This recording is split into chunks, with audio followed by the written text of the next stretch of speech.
ہم سب کی طرف سے آپ سب کی خدمت میں سلام پہنچے۔ آج سے کوئی 6-7 برس یا تھوڑا سا اس سے بھی پہلے کی بات ہے، میں اپنے دفتر میں آرام سے بیٹھا کچھ کام کر رہا تھا اور بڑے آرام کی حالت میں تھا کہ میرے دفتر میں 2 افراد آئے۔ وہ میاں بیوی تھے، وہ دونوں بڑے عمر کے تھے اور میرے پاس آ کر بڑی خاموشی کے ساتھ بیٹھ گئے۔ آنے والی خاتون کا خاوند تو کچھ خاموش مزاج تھا، جبکہ اس کی بیوی بے چین اور مضطرب تھی۔ وہ کہنے لگی، میرا بیٹا 9ویں جماعت میں پڑھتا ہے، ان کے سکول لیونگ سرٹیفکیٹ پر یہ بھی لکھ دیا کہ انہیں کسی سکول میں داخلہ نہ دیا جائے کیونکہ انہوں نے ڈسپلن میں سخت رکھنا ڈالا ہے۔ ان میاں بیوی نے مجھے کہا کہ ہم آپ کے پاس حاضر ہوئے ہیں کہ آپ ان پرنسپل صاحب سے سفارش کریں کہ وہ مہربانی سے پیش آئیں اور انہیں دوبارہ سکول آنے کی اجازت مرحمت فرمائیں۔ میں نے ان سے کہا کہ آپ نے جس سکول کا نام لیا ہے اس کے پرنسپل صاحب میرے تو واقف نہیں ہیں، لیکن میں ان سے درخواست ضرور کروں گا کیونکہ یہ ایک بچے کا معاملہ ہے۔ میں نے ڈرتے ڈرتے اپنے دفتر سے انہیں ٹیلی فون کیا اور ان کی خدمت میں حاضر ہونے کے لیے کہا۔ وہ کہنے لگا، او ہو، آپ اشفاق صاحب بول رہے ہیں، ہم تو آپ کے بڑے فین ہیں۔ اب مجھے کچھ حوصلہ ہوا کہ کام بن جائے گا۔ میں نے کہا کہ جی میں کب آپ کی خدمت میں حاضر ہوں، آپ سے ایک چھوٹا سا کام ہے۔ وہ کہنے لگا کہ نہیں، یہ تو ہمارا پریویلیج ہے اور ہمارے لیے بڑی سعادت کی بات ہے۔ اگر آپ ہمیں اجازت دیں تو میرے ساتھ اور بھی 2-3 ٹیچرز آپ کی خدمت میں حاضر ہونا چاہتے ہیں۔ میں نے کہا کہ نہیں جناب، مجھے آپ سے کام ہے اور آپ مجھے ہی آنے دیجیے۔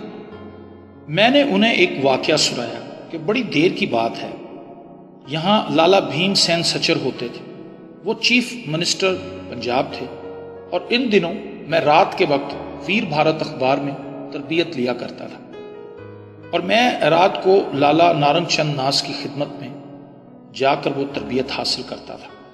ایک دن رات دوران کام چیف منسٹر کا ٹیلی فون آ گیا اور میری یہ سن کر سٹی گم ہو گئی کہ انہیں ایک وزیر اعلیٰ کا فون آیا ہے اور میرے ہاتھ کانپنے لگے۔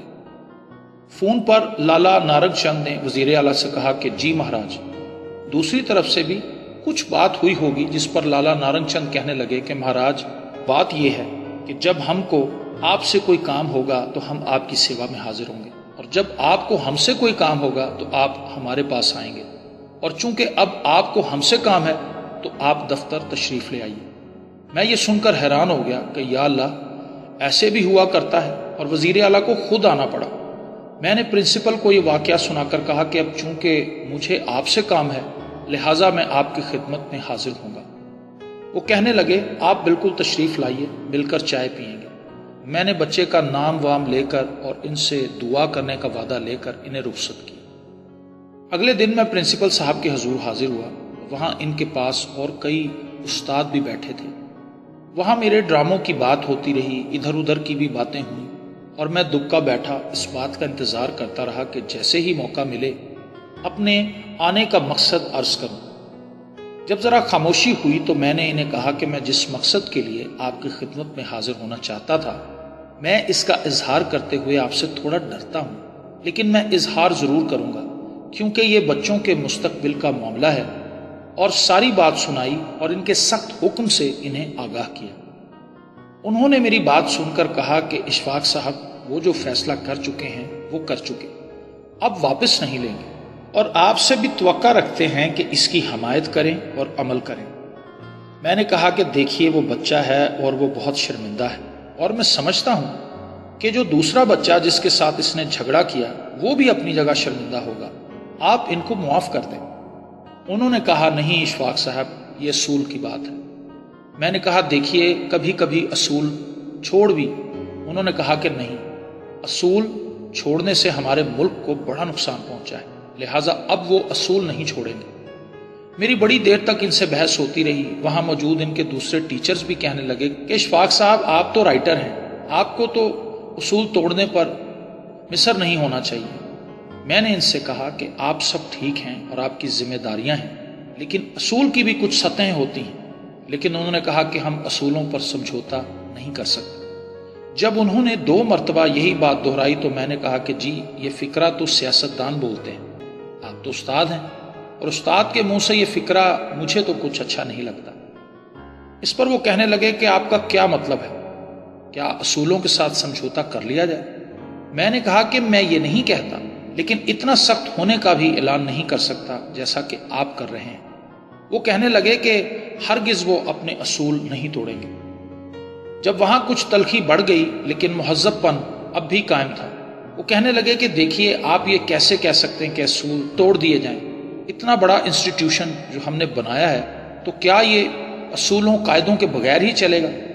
میں نے کہا کہ سر، اگر آپ بہت زیادہ اصولوں کو ماننے لگے اور بہت زیادہ اصولوں پر کاربند ہو گئے تو زیادہ سے زیادہ آپ ابلیس کے لیول تک جا سکتے ہیں، اس سے اوپر نہیں جا سکتے، کیونکہ ابلیس نے ڈکلیئر کیا تھا کہ میں اصولوں پر قائم رہوں گا۔ اللہ سے اس نے یہی کہا تھا کہ اے اللہ تعالیٰ، میں اصولوں پر سمجھوتا نہیں کر سکتا۔ اس پر اسے اللہ نے کہا کہ تو دفع ہو جا اور یہاں سے نکل جا۔ وہ کہنے لگے کہ کیا پھر اصولوں کو چھوڑ دینا چاہیے؟ میں نے کہا کہ پرنسپل صاحب، اصول کو نہیں ماننا چاہیے، اصول ساز کو ماننا چاہیے۔ جب وہ کہہ دے کہ آج سے تمہارا قبلہ یہ نہیں ہے، دوسری طرف منہ کر لو، تو اس حکم پر نماز پڑھتے پڑھتے گھوم جانا چاہیے۔ میری اس بات پر کہنے لگے نہیں، وہ ابلیس کی بات اور تھی۔ میں نے کہا دیکھیے، آپ ان بچوں کو معاف کر دیں، معاف کرنا ایک کمال کا عمل ہوتا ہے۔ کہنے لگے ہم ان کو کیسے معاف کر دیں؟ میں نے کہا جیسے آپ نے انہیں سزا دی تھی ویسے ہی معاف کر دیں، اور جیسے انہوں نے پریئر کے وقت لڑائی کر کے سزا لی تھی، آپ ایسے ہی وقت انہیں حاضر کریں اور بچوں کے سامنے کہیں کہ میں نے انہیں سزا دی تھی، اب یہ اپنے کیے کی معافی مانگتے ہیں اور شرمندہ ہیں، اب ہم ان کو معاف کرتے ہیں۔ کہنے لگے نہیں، ایسا نہیں ہو سکتا۔ میں نے کہا سر، آپ ان کے استاد ہیں، آپ ان کو اصولوں کی تعلیم دیں گے، آپ ان کو زندگی بسر کرنے کے طریق بتائیں گے، آپ ان کو ریجڈ رہنے کا اصول بھی سکھائیں گے، معاف کرنے کا اصول بھی آپ ہی بتائیں گے۔ میں یا ان کے والدین تو نہیں بتا سکتے، یہ کام تو استاد ہی بتائے گا۔ میں نے کہا دیکھیے، اگر یہ بچہ کسی طرح سے آپ کے ہاتھ سے نکل کر بیرون ملک چلا گیا، وہاں جا کر اس نے تعلیم حاصل کر لی اور یہاں آ کر CSS کا امتحان پاس کر کے شیخو پورہ یا کوہاٹ کا ڈپٹی کمشنر لگ گیا اور اسے تو معاف کرنا آتا ہی نہیں ہوگا اور کسی نے سکھایا ہی نہیں ہوگا، تو پھر اب وہ کیا کرے گا اور انسانیت کو معاف کیسے کرے گا؟ وہ کہنے لگے کہ اشفاق صاحب، آپ کی دلیل تو ٹھیک ہے، لیکن ہم ایسا کر نہیں سکتے۔ میں نے کہا کہ آپ ان کی تعلیم و تربیت کیسے کرتے ہیں؟ وہ ایک استاد کی طرف اشارہ کر کے کہنے لگے کہ آپ اشفاق صاحب کو بتائیں۔ وہ ماسٹر صاحب بتانے لگے کہ ہماری 8ویں جماعت کی کتاب میں معاف کرنے کا فلاں فلاں واقعہ ہے۔ کتاب سے اس نے رسول نبی اکرم صلی اللہ علیہ وآلہ وسلم پر کوڑا پھینکنے والی بڑھیا کا واقعہ سنایا، جس میں آپ اس خاتون کے برے سلوک پر بغیر اسے کچھ کہے چلے جایا کرتے تھے، اور بڑھیا کی بیماری پر حضور کی طرف سے اس کی خبر گیری پر وہ بڑھیا مسلمان ہو گئی تھی۔ میں نے کہا سر، یہ تو آپ نے چلیں پڑھا دیا، آپ نے بچوں کو پریکٹیکل کب اور کہاں کرایا کہ بچوں، جو معافی حضور اکرم نے اس بڑھیا کو دی ہے وہ اس طرح سے تھی۔ وہ کہنے لگے کہ جناب، ہم تو بچوں کو صرف کتابی علم ہی دیتے ہیں، عملی نہیں۔ وہ پرنسپل تب تو میری بات نہ مانے، لیکن اللہ کا شکر ہے کہ انہوں نے گھر جا کر کچھ سوچا اور تیسرے دن مجھے فون کیا اور کہا کہ آپ کی باتیں ٹھیک تھیں، لیکن میری تربیت ایسی نہیں ہے۔ میں نے کہا کہ جی، میں آپ کا احترام کرتا ہوں اور یہ بڑی خوشی کا مقام ہے کہ آپ انہیں معاف کر رہے ہیں۔ وہ کہنے لگے کہ اس معافی اور اس بارے دلائل دینے کی بات آپ کے ذہن میں کیسے آئی؟ تو میں نے ان سے کہا کہ جی، یہ باتیں یا خیال میرے ذہن سے نہیں نکلا اور یہ میری بات نہیں ہے۔ ایک دفعہ میرے تھائرائڈ گلینڈ بڑھ گیا تھا، تو سرجن نے کہا کہ اگر اسے چیرا دے کر نہ نکالا گیا تو یہ خطرناک صورتحال اختیار کر سکتا ہے۔ تو جب میں سرجری کروانے کے لیے آپریشن تھیٹر میں لیٹا تو وہاں ایک نرس تھی جو بڑی ہی اچھی، پیاری اور ذہین تھی۔ اس کا نام فرخندہ تھا۔ معلوم نہیں اب کہاں ہوگی۔ وہ مجھ سے باتیں کرنے لگی۔ جب مجھے بے ہوش کرنے کی ڈوز دی جا رہی تھی تو بجائے اس کے کہ وہ دوسری نرسوں کی طرح 1 2 3 4 5 کی گنتی شروع کر دیتی، اس نے مجھ سے میرے پروفیشن کے بارے میں بات چیت شروع کر دی۔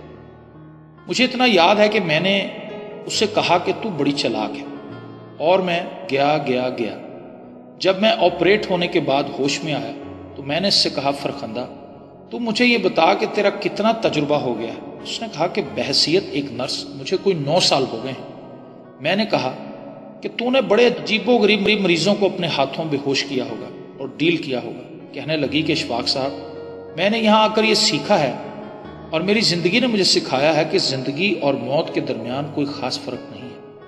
ایک راستے سے بندہ آتا ہے، وہ کھڑا ہو کر کیمرے کو فیس کرتا ہے اور ایک بڑے اچھے بنے ہوئے راستے سے گزر جاتا ہے۔ میں نے کہا کہ اس بات کو تسلیم کرنے کا ہمارا حوصلہ نہیں پڑتا۔ اس نے کہا کہ میرے ہاتھوں سے بہت سارے آدمی ایسے گزرے ہیں اور وہ ایک خاص سٹیج پر یا مرحلے پر آ کر بڑے خوش و خرم اور پرسکون ہو جاتے تھے۔ صرف ایک مریضہ ایسی آئی جو کہ مشکل میں مبتلا تھی۔ وہ ایسی مریضہ تھی جس نے اپنی بہن کے ساتھ کوئی زیادتی کی تھی اور اب وہ بڑی شدت کے ساتھ احساس جرم میں مبتلا تھی اور اب اس کا کوئی مداوع نہیں ہو سکتا تھا اور اس کو مشکل پڑ گئی تھی۔ فرخندہ کہنے لگی کہ میں نے اس خاتون کی کیفیت سے یہ نتیجہ نکالا کہ انسان زندگی میں خدا کا گناہ کرے، شوق سے کرے، کوئی بات نہیں، بندے کا گناہ کبھی نہ کرے، کیونکہ خدا کے کسی حکم کی عدولی کی معافی زندگی کے کسی مقام پر بھی مانگی جا سکتی ہے، لیکن بندے کے ساتھ کیا گیا گناہ صرف بندہ ہی معاف کر سکتا ہے۔ خدا تعالیٰ نے یہ اختیار بندے کو بھی دیا ہے کہ آیا وہ اسے معاف کرے یا نہ کرے۔ اب وہ مریضہ کو روگ یہی تھا کہ وہ اپنی بہن سے اس جرم کی معافی نہیں مانگ سکتی تھی۔ جو جرم اس نے اپنی بہن کا دل دکھا کر یا اسے پریشان کر کے یا کسی اور طریقے سے کیا تھا، اس کی بہن موجود نہیں تھی اور وہ معافی بھی نہیں مانگ سکتی تھی۔ اب اس کا مسئلہ یہ تھا، اللہ تو رحیم و کریم ہے، معافی مانگنے سے یا معافی نہ مانگنے پر بھی اپنی رحمت سے کسی انسان کی کوتاہی، غلطی معاف کر سکتا ہے اور یہ اختیار وہ رکھتا ہے، لیکن خدا فرماتا ہے کہ وہ ایسا کوئی گناہ یا غلطی معاف نہیں کرے گا جو اختیار کسی انسان کو اس نے دے رکھا ہے، اور کسی انسان کا دیندار خدا سے معافی مانگ کر جان خلاصی نہیں کرا سکتا۔ اس طرح والدین کے ساتھ حسن سلوک کی سختی سے ہدایت کی گئی ہے۔ حکم ہے کہ ان کے آگے اف نہ کرو، لیکن ہم آئے روز ایسی خبریں پڑھتے ہیں کہ بیٹے نے بوڑھے باپ یا ماں کے ساتھ بدسلوکی کی یا زمین کی خاطر بھائی کو مار ڈالا۔ اس طرح کی تکلیف دہ خبریں ہم عموماً پڑھتے ہیں۔ اب یہ ماں باپ ہوتے ہیں جو نہیں چاہتے کہ ان کا بیٹا یا اولاد نافرمان ہو اور دوزخ کا بالن یعنی ایندھن بن جائے، اور وہ پھر بھی دعائیں ہی دیتے ہیں، اور اگر ذرا سی تکلیف پہنچے تو ان کا کلیجہ منہ میں آ جاتا ہے۔ میں نے آج تک کسی ماں کو اپنے بیٹے کو بد دعا دیتے نہیں سنا۔ ایسی صلہ رحمی کی ضرورت ہے، برداشت کرنے کی بات ہے۔ کہا جاتا ہے کہ یہ مذہبی منافرت کی وجہ سے واقعہ رونما ہوا۔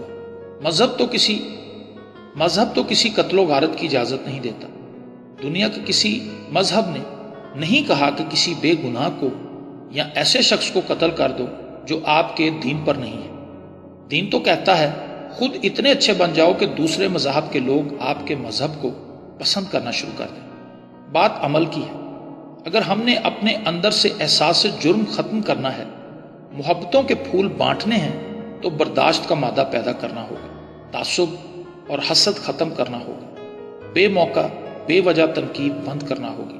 لیکن ہمیں تو سکھایا ہی کرٹیسزم گیا ہے، اور تنقید کرنے پر بھی ڈگری ملتی ہے۔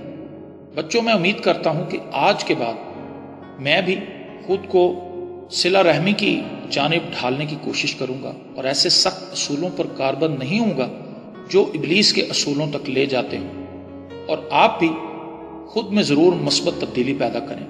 اور آپ تو پہلے بھی ایسی کوشش کرتے رہے ہوں گے اور اس میں کامیاب بھی رہے ہوں گے۔ البتہ میں نہیں ہو سکا، لیکن میں کوشش ضرور کروں گا۔ اللہ آپ کو آسانیاں عطا فرمائے اور آسانیاں تقسیم کرنے کا شرف عطا فرمائے۔ اللہ حافظ۔